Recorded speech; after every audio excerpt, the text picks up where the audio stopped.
وقل رب ارحمهما كما ربياني صغيرا۔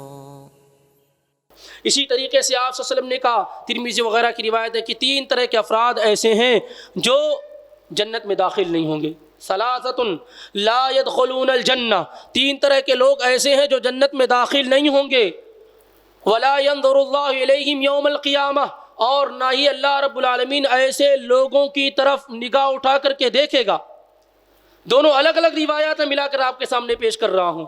3 طرح کے افراد ایسے ہیں جن کی طرف اللہ رب العالمین نگاہ اٹھا کر کے نہیں دیکھے گا، اور 3 طرح کے افراد ایسے ہیں جو جنت میں داخل نہیں ہوں گے۔ ان افراد میں جن کی طرف اللہ نگاہ اٹھا کر کے نہیں دیکھے گا، نگاہ رحمت سے نہیں دیکھے گا، العاق لوالدیہ، اپنے والدین کی نافرمانی کرنے والے لوگ اللہ کی نظر رحمت سے محروم رہیں گے قیامت کے دن، اور والدین کی نافرمانی کرنے والے لوگ جنت میں داخل نہیں ہوں گے، جنت میں داخل نہیں ہوں گے۔ تو اس قدر میرے بھائیو ساتھیو اور عزیزو عظیم معاملہ ہے والدین کا، یعنی والدین جب تک زندہ ہیں تو آپ یہ سمجھ لیے کہ آپ کے پاس نیکیوں کی کرنسی ہے۔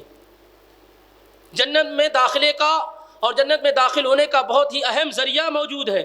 یہ آپ کی خوش قسمتی ہے کہ آپ کے والدین آپ کے پاس موجود ہیں، تو ان کی اطاعت و فرمانبرداری کر کے آپ اللہ کو راضی کرنے کی کوشش کیجیے اور رب کی جنت کو حاصل کرنے کی کوشش کیجیے۔ اور یہ بھی یاد رکھیے کہ اس دور میں والدین کے ساتھ جو ناروا سلوک کیا جاتا ہے، یا والدین جو آج نوجوانوں کے لیے بوجھ بنے ہوئے ہیں، کس قدر معاشرے کے اندر گراوٹ ہے اخلاقی، اور والدین کس قدر لوگوں کے لیے بوجھ بنتے جا رہے ہیں، اس کا اندازہ تو ایسے ہوتا ہے کہ ماں باپ جب بوڑھے ہو جاتے ہیں اور بچے کئی ایک ہوتے ہیں تو کوئی بچہ ماں باپ کو رکھنے کے لیے تیار نہیں ہوتا۔ وہ کہتا ہے میرے پاس جگہ نہیں، وہ کہتا ہے میرے پاس کھلانے پلانے کا انتظام نہیں، وہ کہتا ہے میرے یہاں یہ دقت ہے، اور کوئی رکھنے کے لیے تیار نہیں ہوتا۔ یعنی بوجھ ہو جاتے ہیں ماں باپ بچوں کے لیے۔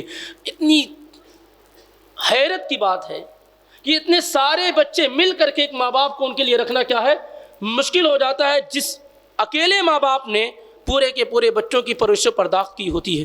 تو اس قدر معاشرے کے اندر سوسائٹی کے اندر گراوٹ پیدا ہو چکی ہے۔ شاعر کہتا ہے کہ پلایا دودھ کی صورت میں جسمانے لہو اپنا، پلایا دودھ کی صورت میں جسمانے لہو اپنا، وہی ماں تو بڑھاپے میں کئی بیٹوں پہ بھاری ہے۔ اکیلے ایک ماں 10 بچوں کو، 11 بچوں کو، 12 بچوں کو پالتی ہے، بڑا کرتی ہے، دودھ پلاتی ہے، پرورش و پرداخت کرتی ہے، اور پھر جب وہ بوڑھی ہو جاتی ہے اور بچے جوان ہو جاتے ہیں تو 10 اور 11 مل کر کے اس اکیلی ماں کو، اکیلے باپ کو کی پرورش و پرداخت کرنے کے لیے تیار نہیں ہوتے ہیں۔ اور میرے بھائیو ساتھیو عزیزو، آخری بات ہے وہ یہ ہے کہ ہمارے والدین ہمارے لیے نعمت اور رحمت ہیں۔ ان کی خدمت کرنے سے جنت ملتی ہے۔ ان کی وفات کے بعد بھی ان کے ساتھ حسن سلوک کا معاملہ روا ہے، جاری و ساری رہتا، اور یہ کہ ان کی وفات کے بعد ان کے دوستوں کے ساتھ، والدین کی سہیلیوں کے ساتھ اچھا برتاؤ کرنا بھی یہ والدین کے ساتھ حسن سلوک کرنے میں داخل ہے۔ اور جب تک والدین زندہ ہیں آپ اپنے لیے نعمت سمجھیے۔ وہ ایسی نعمت ہے جس کا دو نہیں ہے، یعنی جو ایک مرتبہ ختم ہو گئی تو دوبارہ مل ہی نہیں سکتی ہے۔ اس لیے جب تک ملی ہوئی ہے اس نعمت کی قدر کرنے کی کوشش کیجیے۔ علامہ اقبال کا نام آپ نے سنا ہوگا، بہت مشہور شاعر گزرے ہیں، اسلامی شاعر گزرے ہیں۔ ان کی والدہ کی بھی وفات بچپن میں ہو گئی تھی۔ جب بڑے ہوئے اور شعر و شاعری کہنا شروع کیا اور پختگی کی عمر کو پہنچے تو ایک مرتبہ اپنی ماں کی قبر کی زیارت کے لیے تشریف لے گئے، تو بڑے ہی پیارے بات انہوں نے قبر پہ کھڑے ہو کے کہی تھی۔ شاعر تو تھے ہی، انہوں نے کہا تھا کہ عمر بھر تیری محبت میری خدمت کو رہی، عمر بھر تیری محبت میری خدمت کو رہی۔ ماں کیا کرتی ہے؟ ماں کا اٹھنا بیٹھنا چلنا پھرنا سب بچوں کے لیے ہوتا ہے۔ ماں باپ کو کب خوشی ہوتی ہے؟ جب بچے خوش ہوتے ہیں۔ ماں باپ کو کب آرام ملتا ہے؟ جب بچے آرام میں ہوتے ہیں۔ ماں باپ کو کب تکلیف ملتی ہے؟ جب بچے تکلیف میں ہوتے ہیں۔ تو کہا کہ عمر بھر تیری محبت میری خدمت کو رہی، اے ماں تو نے مجھے چلنا پھرنا بولنا اٹھنا سب کچھ سکھایا۔ عمر بھر تیری محبت میری خدمت کو رہی، میں تیری خدمت کے قابل جب ہوا تو چل بسی، میں تیری خدمت کے قابل جب ہوا تو چل بسی۔ یہ ماں کے لیے کہا۔ اس کے بعد کیا کہا؟ ماں باپ سے رکھ دوستی، ماں باپ پھر ملتے کہاں؟ ماں باپ سے رکھ دوستی، ماں باپ پھر ملتے کہاں؟ مت ہو خفا ان سے کبھی، ماں باپ پھر ملتے کہاں؟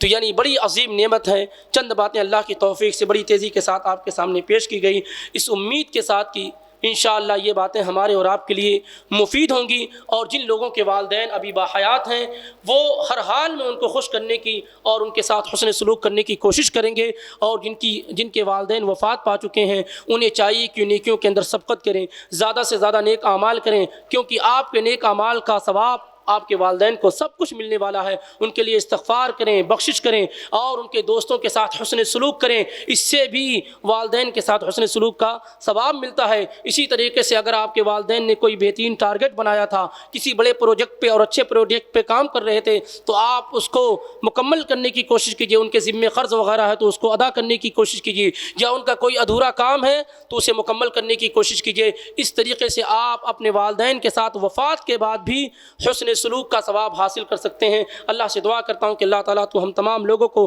صحیح معنوں میں والدین کے ساتھ حسن سلوک کرنے کی توفیق عطا فرما، اور ہر طرح کی گستاخی، نافرمانی، گناہ جو ان کے سلسلے میں ہو سکتے ہیں، اے اللہ رب العالمین ہمیں اسے محفوظ رکھ۔ آمین۔ وما علینا الا البلاغ المبین۔ والسلام علیکم ورحمۃ اللہ وبرکاتہ۔